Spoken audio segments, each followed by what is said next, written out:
I didn't have a speech prepared that night. There were no bullet points, no rehearsed lines whispered to a bathroom mirror. The words didn't come from my head. They came from that heavy, silent place in the gut that only opens up when you are exhausted from pretending everything is okay. But before we step into that room, before I tell you how a single question changed the trajectory of my life, I want to ask you something. Do you value the quiet stories? The ones that don't scream for attention, but sit gently on your shoulder long after the screen goes dark? If you do, if you believe that the most profound shifts happen in whispers, please subscribe to this channel. It helps these stories find their way to the people who need to hear them, even if they don't know it yet. And if you have ever experienced a moment that changed you without fanfare, a moment that was quiet but tectonic, press that like button. Then head to the comments and tell me where in the world you are listening from tonight. Now take a deep breath with me. Let it out. Let's begin. It wasn't a decision I made with logic. It was an impulse born of necessity. We were lying in the dark. It was a Tuesday, I think. The kind of Tuesday that feels exactly like the Monday before it and the Wednesday that would follow. The room was washed in the pale, blue light of the moon filtering through the blinds. Outside, the wind was picking up, but inside, the silence was absolute. I could hear the rhythm of his breathing. Deep, steady, safe. We had been together for a decade. 10 years of building a life. 10 years of learning the choreography of coexistence. I knew exactly how he liked his coffee, black, 2 minutes after pouring. He knew exactly how I slept, curled on my left side. We had a partnership that was the envy of our friends. It was stable. It was reliable. But that stability had started to feel like a cage. We were lying inches apart, yet the distance felt like an ocean. He shifted, his hand brushing against my arm in his sleep.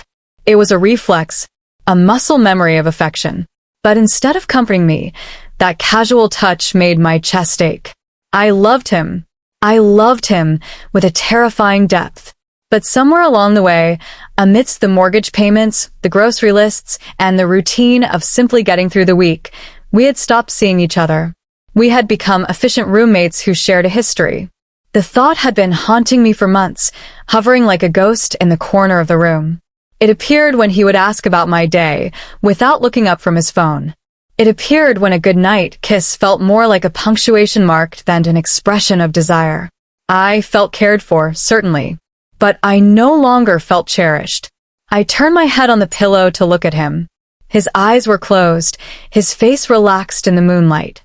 He looked just like the man I had promised my life to, yet I felt like a stranger was lying next to me.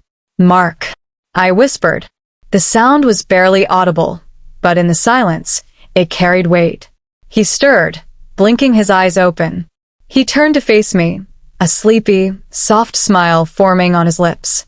"Everything okay?" he mumbled, his voice rough with sleep. I almost retreated. It would have been so easy to say, "Yes, just thinking about tomorrow." That was the script. That was the safe route. But I swallowed the fear rising in my throat. "I have to ask you something," I said. My voice trembled just a little. He shifted, propping himself up on one elbow. The sleepiness vanished from his eyes, replaced by a sudden, sharp alertness. "What is it? Is something wrong?" My heart began to hammer against my ribs. It wasn't a dangerous question, not really. But it was a naked one. And nakedness, after hiding in routine for so long, is terrifying. "I want us to break the script," I said. He frowned slightly, confused. The silence that followed wasn't awkward. It was heavy, pregnant with the things we hadn't been saying. "Break the script," he repeated softly. "What do you mean?" I took a breath, trying to steady myself. "I miss us," I confessed. Not the US that manages the household. Not the us that coordinates schedules. I miss the us that used to talk until 3 a.m. because we couldn't bear to go to sleep. I miss the way you used to look at me like you were trying to memorize my face. I paused, waiting for him to pull away, to tell me I was being dramatic or demanding. "I don't want to just exist next to you anymore," I whispered. "I want to be with you. Really with you." He didn't speak immediately. He looked at me, searching my face in the dim light.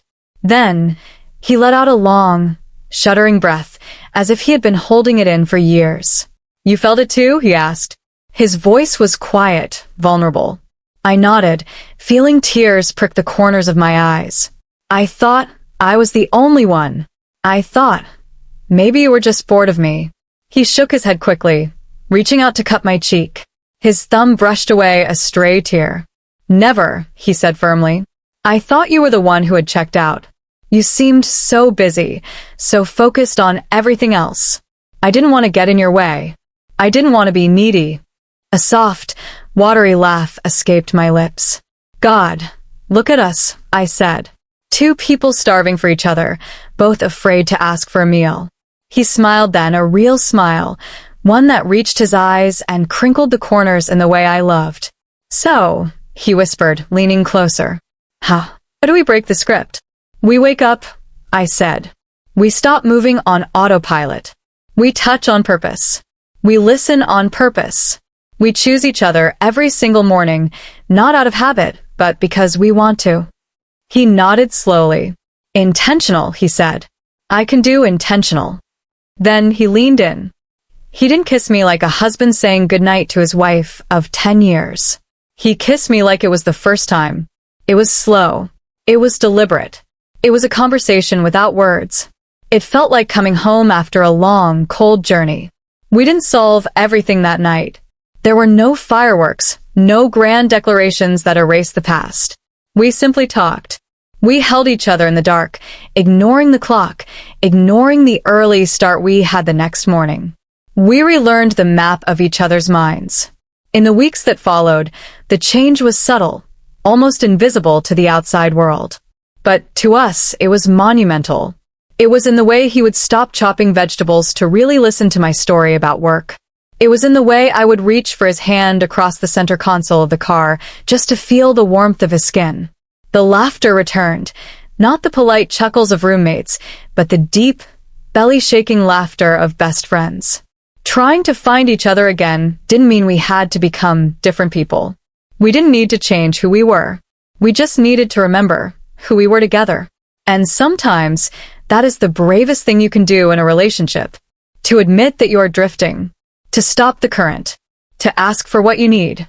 Some questions threaten to break a relationship apart. But others are the glue that puts them back together. Sometimes, all it takes to close the distance is the courage to speak into the silence. Before you go, if this story resonated with you, if you appreciate the honest, quiet moments that make up a real life, please consider subscribing to the channel. It helps us build a community of people who value depth over noise. And if any part of this story stayed with you, if it made you think of someone you love, tap that like button. Leave a comment below and tell me, have you ever had a conversation that changed everything? I read every single one. For now, take care of yourself. Remember, the biggest lessons often arrive on the softest winds.